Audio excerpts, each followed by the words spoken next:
maging mabuti at maayos na bata. Pakisama po ako kay Teacher Ansel, kay Teacher Ansel, kay Teacher Natim, That's good. Teacher Precious, na ginabay niya po tayo. Tumayo po tayo lahat at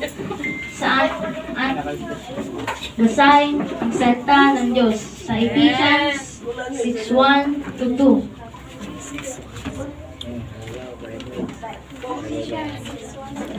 PowerPoint.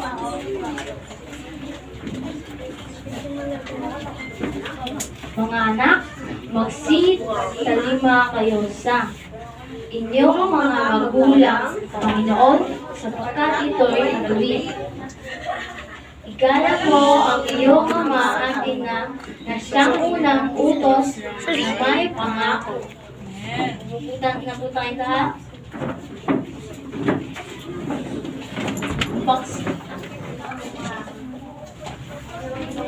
Ang pagsamo natin ngayon, nagsasabi sa galang mo ang iyong mga magulang. Amen! Ginagalang mo ba ang iyong magulang?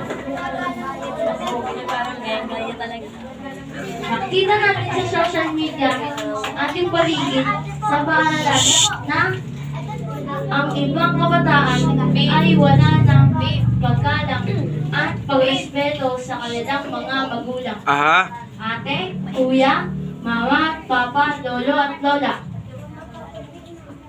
Ang iba ay walang magulang, pero ang iba ay may kompletong magulang. Pero inaaway nila ang kanilang ate, kuya, papa, mama, lolo at lola. Oh, so sad.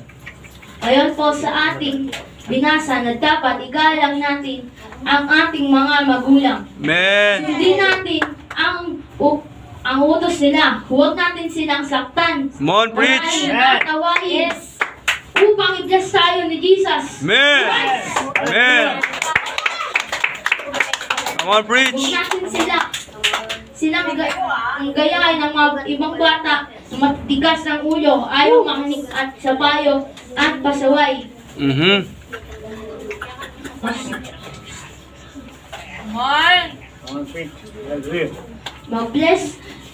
Mag-blessing sa pagkasunod ating mga magulang.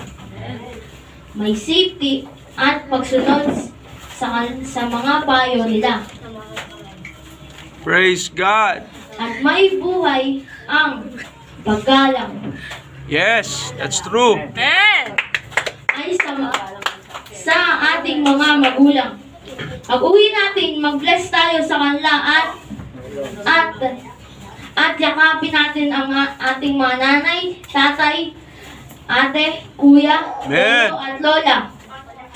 At sa sumunod tayo, palagi natin silang sundin at galangin. At tayo lang po.